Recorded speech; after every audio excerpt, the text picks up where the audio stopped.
ಚಿಕ್ಕಬಳ್ಳಾಪುರ ತಾಲೂಕಿನ ಹಿರೇನಾಗವಲ್ಲಿ ಗ್ರಾಮದಲ್ಲಿ ಸ್ಮಶಾನಕ್ಕೆ ಇದ್ದ ರಸ್ತೆ ಸಮಸ್ಯೆಯನ್ನು ಸ್ಥಳದಲ್ಲಿಯೇ ಬಗೆಹರಿಸಲಾಗಿದ್ದು, ಸ್ವತಃ ಶಾಸಕ ಪ್ರದೀಪ್ ಈಶ್ವರ್ ಜೆಸಿಬಿ ಹತ್ತಿ ರಸ್ತೆ ಮಾಡುವ ಮೂಲಕ ಎಲ್ಲರ ಗಮನ ಸೆಳೆದಿದ್ದಾರೆ.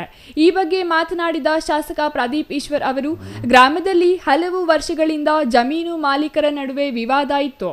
ಆದರೆ ಇಂದು ನಾನು ಎರಡೂ ಕಡೆಯವರ ಜೊತೆ ಮಾತನಾಡಿ ಸೌಹಾರ್ದಯುತ ರೀತಿಯಲ್ಲಿ ಇತ್ಯರ್ಥ ಮಾಡಲಾಯಿತು ಎಂದರು. ನಮ್ಮೂರಿಗೆ ನಮ್ಮ ಶಾಸಕ ಇದು 152ನೇ ಹಳ್ಳಿ ಹಿರೇನಾಗವೆಲ್ಲಿಗೆ ಹೋದ್ವಿ ಸರ್.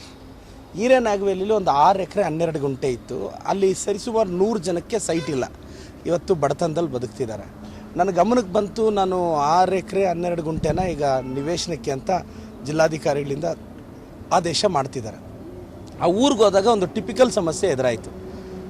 ಸ್ಮಶಾನಕ್ಕೆ ದಾರಿನೇ ಇಲ್ಲ, ಕಾಲ್ದಾರಿ ಇದೆ, ಹೋಗೋಕ್ಕಾಗ್ತಿಲ್ಲ. ಅಲ್ಲಿರೋ ಊರವರು ಒಂದು 400-500 ಜನ ಸರ್ ಈ ದಾರಿ ಬೇಕು ಅಂದರೆ ಒಂದು 4-5 ಜನ, ಅಂದರೆ ಅದು ಸರ್ಕಾರದ್ದಿಲ್ಲ, ಪ್ರೈವೇಟ್ ಲ್ಯಾಂಡ್ ಅವ್ರದ್ದಿತ್ತು.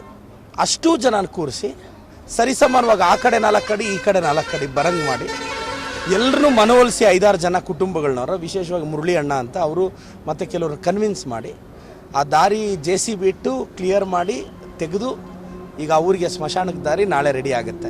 ಇದೊಂದು 30-40 ವರ್ಷದಿಂದ ಇತ್ತು ಅಂತ. ಮೊನ್ನೆ ಸ್ಮಶಾನಕ್ಕೆ ಹೋಗೋಕ್ಕೆ ದಾರಿ ಇಲ್ಲದೆ ಆ ಊರವ್ರು ಹೇಳೋ ಪ್ರಕಾರ 4 ಜನ ತೀರೋಗಿದ್ದರೆ ಅಲ್ಲೆಲ್ಲೋ ಇನ್ನೊಂದು ಕಡೆ ಕೆರೆ ಪಕ್ಕದಲ್ಲಿ ಸ್ವಲ್ಪ ನಡ್ಕೊಂಡು ಹೋಗೋಕ್ಕೆ ದಾರಿ ಇದ್ದರೆ ಅಲ್ಲಿ ಮಾಡಿದ್ದಾರೆ.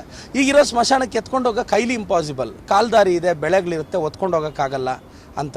ಬಟ್ ಇವತ್ತದು ಮುಕ್ತಿ ಆಡಿದ್ದೀವಿ. ಊರವರೆಲ್ಲ ಸಂಭ್ರಮ ಪಟ್ಟರು, ಭಾಳ ಖುಷಿ ಪಟ್ಟರು.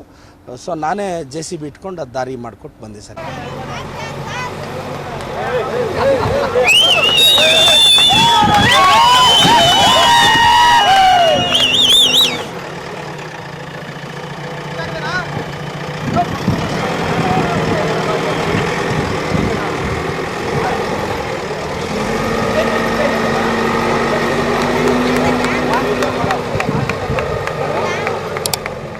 Thoudanahalli Ramesh, CTV news, Chikkaballapur.